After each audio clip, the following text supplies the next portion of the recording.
നമസ്കാരം. വിവാദങ്ങൾ ഒഴിഞ്ഞ സമയം രേണുസുധിക്ക് ഉണ്ടായിട്ടില്ല.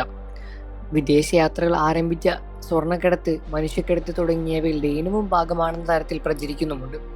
അതിനിടയിൽ അടുത്തിടെ മുതൽ രേണുവിന് ക്യാൻസർ എന്ന അസുഖം സ്ഥിരീകരിച്ചതായും റിപ്പോർട്ടുകൾ വന്നു. എന്നാൽ രേണു ഇക്കാര്യത്തിൽ കൃത്യമായ പ്രതികരണം നടത്തിയിട്ടുമില്ല. ഇപ്പോൾ ഇതാദ്യമായി തന്റെ പേരിൽ പലപ്പോഴായി വന്ന ആരോപണങ്ങൾക്കും തന്നെ ചുറ്റിപ്പറ്റി പറഞ്ഞ വിവാദങ്ങൾക്കും കൃത്യമായ മറുപടി രേണുസുധിയുടെ അഭിമുഖത്തിന് നൽകുകയായിരുന്നു. അങ്ങനെയൊരു അസുഖമുണ്ടെങ്കിൽ ഞാനല്ലേ സഹിക്കേണ്ടത് എന്ന് രേണു ചോദിക്കുന്നു. ചില യൂട്യൂബേഴ്സ് ഞാനൊരു മനുഷ്യനാണെന്ന് പോലും പരിഗണിക്കുന്നില്ല എന്നും രേണു പറയുന്നു. എനിക്ക് ബ്രസ്റ്റ് ക്യാൻസർ ആണെന്ന് പറഞ്ഞ് പരത്തിയത് കുറെ കാലമായി എന്നെ വിടാതെ പിന്തുടരുന്ന, എന്നെക്കുറിച്ചും നെഗറ്റീവ് മാത്രം പറയുന്ന ചില യൂട്യൂബേഴ്സാണ്. എന്നെ വിറ്റ് കാശുണ്ടാക്കുന്നവരാണ് അവർ. എന്നെ, എൻ്റെ ഫാമിലിയെയും പിച്ചി ചീന്തുകയാണ് അവർ. ക്യാൻസർ പോലുള്ള അസുഖമുണ്ടെങ്കിൽ ഇല്ലെങ്കിലും അത് വെളിപ്പെടുത്തേണ്ടത് ഞാനാണ്. ഞാൻ എവിടെ പോയാലും കാറെടുത്ത് എൻ്റെ പിന്നാലെ വരുന്നുണ്ട് ഇവർ പറയുന്നത് വളരെ തെറ്റായ കാര്യമാണ്. പിന്നെ ആശുപത്രിക്കാർ ചെയ്ത് എത്തിക്സ്. എനിക്ക് ക്യാൻസറുള്ള വാർത്തയറിഞ്ഞ് ഒരുപാട് നല്ല മനുഷ്യർ വിളിച്ച് സങ്കടത്തോടെ സംസാരിച്ചു. ഒന്നും ഞാൻ അവരോട് വിശദീകരിച്ചില്ല. വിഷമിക്കാതെന്ന് ഞാൻ മാത്രമാണ് മറുപടിയും പറഞ്ഞത്.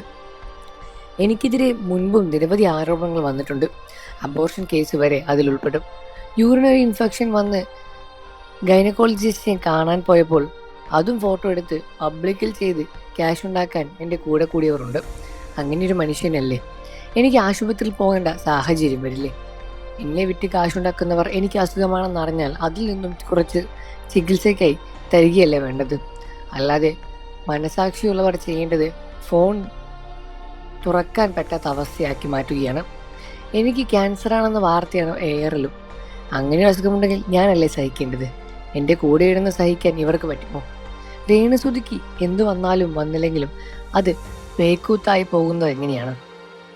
ആ അസുഖമുണ്ടെങ്കിലും ഇല്ലെങ്കിലും മനക്കരുത്തോടെ മുന്നോട്ട് പോകും. എന്നെ ചേർത്ത് പിടിക്കാൻ കുറച്ച് നല്ല ആളുകളുണ്ട്. അതുകൊണ്ട് ഞാൻ മുന്നോട്ട് പോവുക തന്നെ ചെയ്യും. മുൻപ് കേട്ടിട്ടുള്ള ആരോപണേക്കാൾ വലുതല്ല ക്യാൻസർ.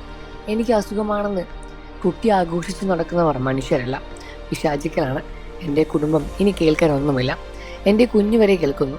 ഞങ്ങൾ ക്രിമിനൽ ബാഡ്രോളജി ഉള്ളവരാണോ, അതോ കുറ്റകൃത്യം ചെയ്തിട്ടുണ്ടോ? ചേച്ചിയുടെ ഭർത്താവുമായി എനിക്ക് അവിഹിതമുണ്ടെന്ന് വരെയാണ് പറഞ്ഞു വരുത്തിയത്. ഇതിലും ഭേദം ക്യാൻസർ തന്നെയാണ്. ക്യാൻസറാണെന്ന് അറിഞ്ഞെങ്കിലും മിണ്ടാതിരുന്നു കൂടെ?